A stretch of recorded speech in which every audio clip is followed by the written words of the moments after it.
We had $80,000 in student loan debt. And honestly, I didn't realize that I was taking out a mortgage. No one really sits you down at the age of 18 to let you know that you've made a decision to take out a student loan that will take 20 years or more. Like this video, subscribe to our channel. And so we're going to dive into this conversation about student loans. And I have my trusted iPad to keep me on track from making detours. And so did you really understand what you were signing up for when you had your student loan? Honey, I would tell you when you're 18, when I was 18, I didn't realize what I had taken out. I knew that I wanted to go to college. I don't think any of us knew what we were doing at that time. We knew that, hey, they were giving us student loans, and we couldn't. We knew we were going to go to college, and so it wasn't just about like the student loans that I didn't know, but I didn't know a lot of things when it came to the interest rates or the payments or just any of those things. And I think that's why we're here, to be able to really break it down and understand like how we were able to pay it off. Yeah, I echo what you said, because for me getting a student loan, I wasn't even thinking about the financial impact for years later. I was just thinking about, okay, this is going to help me get the education I need to get a job. This is going to help me move forward, buy a house, buy a car. But I never had a thought of a plan to be able to pay it off. And so that's really good. Thank you for sharing that. When do you think it was serious? It wasn't when I graduated from college, because when you graduate from college, you get your job, you pay your minimum payment, right? That's the norm. But it wasn't until you and I really just sat down and said, we need to get this out from under us, because we want to move us forward.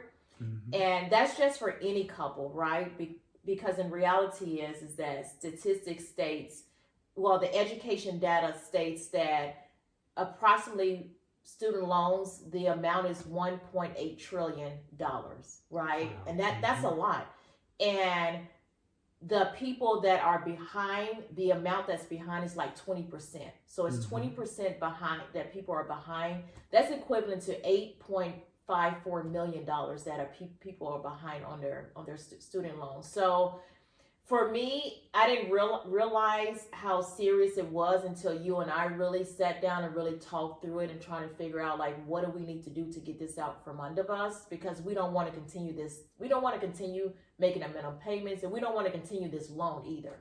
That's great information that you shared, especially some very big numbers concerning student loans. And so let's dive a little bit deeper into your story. Yeah, baby, my story is similar to everyone else's story. You graduate from high school, you go to college, you take out the student loans. And let me tell you, it wasn't just one student loan. It was multiple student loans. And I used the student loan for my education, but in reality is that you needed other things too, like other personal things. And so you kind of use that student loan for that as well. And just for anybody out there, like I know you all can relate, because you take out so many student loans and you don't realize, wow, this money that you're taking out is borrowed money. And it's similar to like car loans, credit cards, personal loans, your mortgage. Remember I said it, like it's like taking out a mortgage. And it's similar to those things, because it's not your money. Exactly. It's not your money. And I had multiple loans, because I had the undergrad and I had the grad chapter as well, the grad school. Not only that, my first 2 years of college was private college. So going to a private college is very expensive compared to going to like a normal, like a university. So that was my story, and not knowing the interest rate or how much it was going to cost me when I got out of college too. So it's like you go in just blindsided, because you don't know what's going on. Like you don't know the ins and outs of student loans. Definitely. Thank you for sharing that. So you bring up a very good point. Taking out a student loan can be comparable to taking out a mortgage in some cases. Right. So if you were, did you know that you, by taking out a student loan, you are actually, in some cases, like taking out a mortgage? Right. So would you still have done it? That's a great question. At 18, yes. Mm-hmm. Because I did not have the education of it. Like nowadays, like in my late 20s, my 30s and 40s, yeah, no, I know I would have, but at 18, you don't know what you don't know. Right. And so with all of the education out there now, it's like, wow, it's an eye opener. Do I really want to take out that student loan? And we even take it a step further, baby. Like you and I, we're talking about Isabella and her, if she wants to go to college, like what does that look like for her? And as you and I went through the student, like you went through your student loan, you paid it off before we got married, and then here I come bringing in $80,000 in debt, bringing $80,000 in debt. But in reality, is that we're looking at Isabella, and we're like, no, like we're gonna figure it out, like we're planning for it now. But I would have done it I would have done it then because I didn't know, but at my age now, no. Because I know more. That's really good. I know I compare taking out a student loan to being in a financial prison. Yeah. Because, you sign up with 10 years, 20 years, and sometimes people are signing up for something, the financial prison, and don't even know that their money is being locked down for a long period of time. And so you bring up another good point about us as a couple. So how did debt affect us as a couple? So the debt did not affect our marriage. It affected in regards to moving us forward in a sense of like the financial piece. And what I mean by that is that you and I, we're savers, right? And so when you are bound in student loan debt, and this is just for anyone, like when they're bound in student loan debt, it's hard to save more. So you're not able to save more. You're not able to invest more. And you think about your children.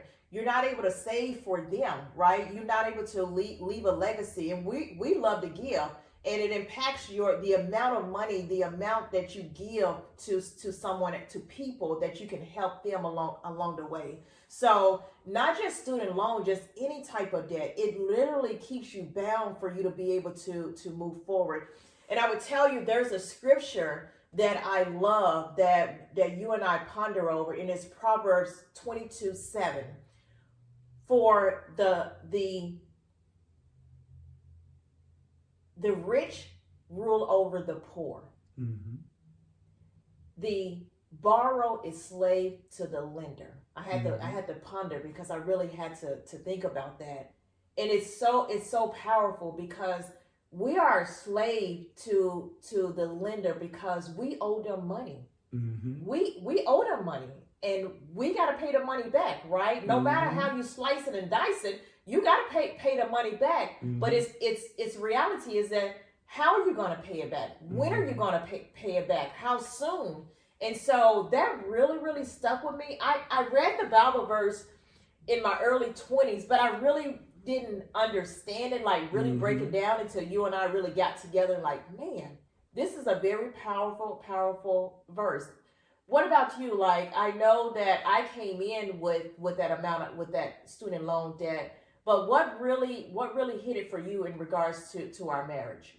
Yeah, I think concerning our marriage, we knew that student loan was something that we had to address. Right. But initially, I think it wasn't a priority as far as us taking out the student loan. But as we became more educated, as we learned more, we said, okay, let's make this a priority to remove this student loan so that we'll have that money freed up to do other things, to save, to invest, and to really move forward financially. I love it. And so what was it? What do you think was the turning point for us? What shifted us to just saying, okay, student loan is normal, to us saying we don't have to accept the student loan and then make it a priority to go ahead and attack it? Yeah. Ooh, that's good. you know, you can have all the plan in the world, all the plans, but if you cannot shift your mindset, That's like good. really shift your mindset Mm-hmm. to say, you know what, we can do this, we will do this, anything is possible. We had to shift our mindset to get this student loan paid off. And we would tell anybody Mm-hmm. is that even if you got $100,000, $200,000, $300,000 in student loan debt, shifting your mindset to be able to pay it off and creating a plan. Mm-hmm. Like we had to create a strategic plan to be able to pay it off. And what within that plan is you and I, we have to be intentional, Mm-hmm. right? Because it's not gonna get paid off if we're not intentional, if we're not disciplined, like really, really sticking to it. Mm-hmm. The other piece is the vision board. Remember, we had it on our vision board. Like we had it on our vision board to be able to pay it off, and we were speaking it. Mm-hmm. Right? We were speaking it. We were being intentional. The last piece, the last two things I would say too is that we had to make extra payments, and we're not talking about no double. Like we had to make extra payments to pay this thing off. And we use the debt snowball Mm-hmm. to really, like, it's in our face. Let's do this. So if we could tell any couples out there that is looking to pay off that student loan, whatever the amount is, family, Mm-hmm. is shifting your mindset to say you can do this and you will do this. The second piece is having a plan. And we just laid out that plan for you. Mm-hmm. Having that plan to be able to move your family forward, to get this student loan out from under you. Because it's so very, very, very important that none of us want to be bound with any debt, right? And so we pray our video truly, truly blesses you and your journey. We hope that you are enjoying this journey, this debt-free journey that we're on, and know that you are in the right place. Mm-hmm. Please like this video, subscribe to our channel so you can see what's coming next. Your financial journey is better together.